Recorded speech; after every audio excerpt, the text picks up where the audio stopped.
and with a kind of nervous hurry, although he looked them straight in the face. "Why should we be angry?" they cried. "Only because I seem to be giving you a lecture all the time." At this they laughed heartily. "Please don't be angry with me," continued the prince. "I know very well that I have seen less of life than other people, and have less knowledge of it. I must appear to speak strangely sometimes." He said the last words nervously. "You say you have been happy, and that proves you have lived not less, but more than other people. Why make all these excuses?" interrupted Aglaya in a mocking tone of voice. "Besides, you need not mind about lecturing us. You have nothing to boast of. With your quietism one could live happily 100 years at least. One might show you the execution of a felon, or show you one's little finger. You could draw a moral from either, and be quite satisfied. That sort of existence is easy enough." "I can't understand why you always fly into a temper," said Mrs. Epanchin, who had been listening to the conversation and examining the faces of the speakers in turn. "I do not understand what you mean. What has your little finger to do with it? The prince talks well, though he is not amusing. He began all right, but now he seems sad." "Never mind, mamma. Prince, I wish you had seen an execution," said Aglaya. "I should like to ask you a question about that, if you had." "I have seen an execution," said the prince. "You have?" cried Aglaya. "I might have guessed it. That's a fitting crown to the rest of the story. If you have seen an execution, how can you say you lived happily all the while?" "But is there capital punishment where you were?" asked Adelaida. "I saw it at Lyons. Schneider took us there, and as soon as we arrived we came in for that." "Well, and did you like it very much? Was it very edifying and instructive?" asked Aglaya. "No, I didn't like it at all, and was ill after seeing it. But I confess I stared as though my eyes were fixed to the sight. I could not tear them away." "I too should have been unable to tear my eyes away," said Aglaya. "They do not at all approve of women going to see an execution there. The women who do go are condemned for it afterwards in the newspapers. That is, by contending that it is not a sight for women, they admit that it is a sight for men. I congratulate them on the deduction. I suppose you quite agree with them, prince?" "Tell us about the execution," put in Adelaida. "I would much rather not, just now," said the prince, a little disturbed and frowning slightly. "You don't seem to want to tell us," said Aglaya with a mocking air. "No, the thing is, I was telling all about the execution a little while ago, and—" "Whom did you tell about it?" "The manservant, while I was waiting to see the general." "Our manservant?" exclaimed several voices at once. "Yes, the one who waits in the entrance hall, a greyish, red-faced man." "The prince is clearly a democrat," remarked Aglaya. "Well, if you could tell Alexei about it, surely you can tell us too." "I do so want to hear about it," repeated Adelaida. "Just now, I confess," began the prince with more animation, "when you asked me for a subject for a picture, I confess I had serious thoughts of giving you one. I thought of asking you to draw the face of a criminal, 1 minute before the fall of the guillotine, while the wretched man is still standing on the scaffold, preparatory to placing his neck on the block." "What, his face? Only his face?" asked Adelaida. "That would be a strange subject indeed. And what sort of picture would that make?" "Oh, why not?" the prince insisted with some warmth.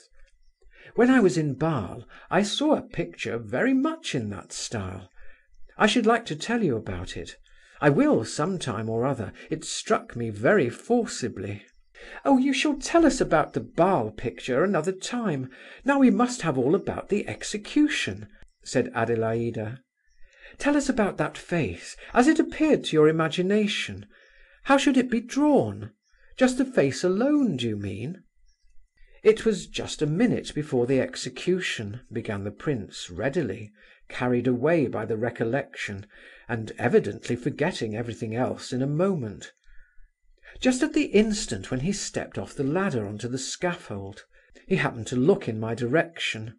I saw his eyes and understood all at once. But how am I to describe it? I do so wish you or somebody else could draw it. You, if possible.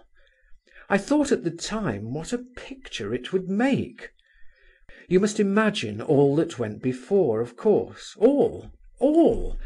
He had lived in the prison for some time, and had not expected that the execution would take place for at least a week yet. He had counted on all the formalities and so on taking time. But it so happened that his papers had been got ready quickly. At 5 o'clock in the morning he was asleep. It was October, and at 5 in the morning it was cold and dark. The governor of the prison comes in on tiptoe and touches the sleeping man's shoulder gently. He starts up. "What is it?" he says. "The execution is fixed for 10 o'clock." He was only just awake, and would not believe it at first, but began to argue that his papers would not be out for a week, and so on. When he was wide awake and realized the truth, he became very silent and argued no more, so they say.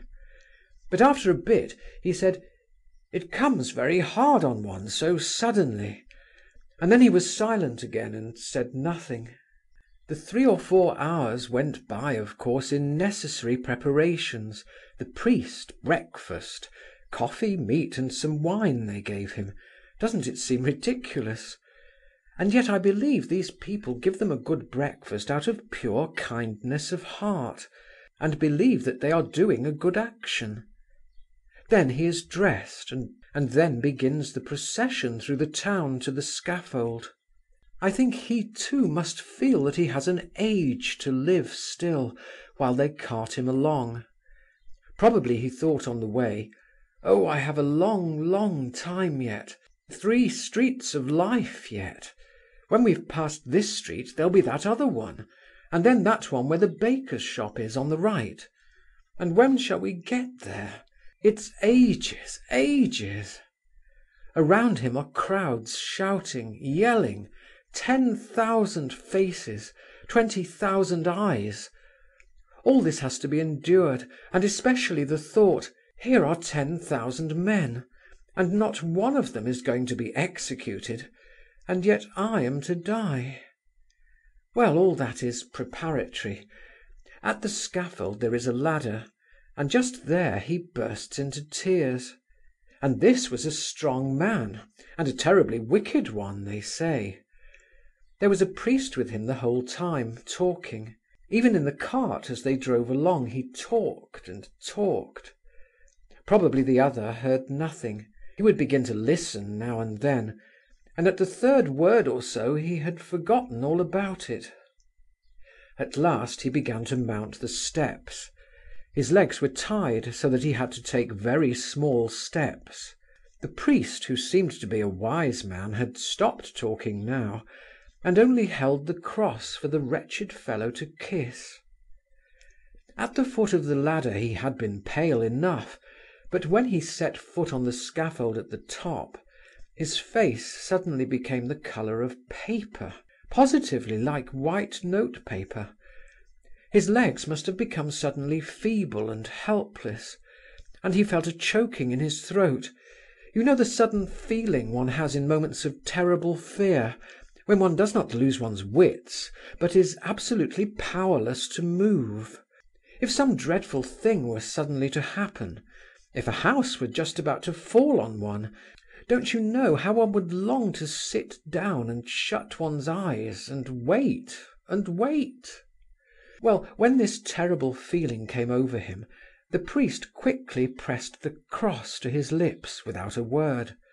A little silver cross it was, and he kept on pressing it to the man's lips every second. and whenever the cross touched his lips,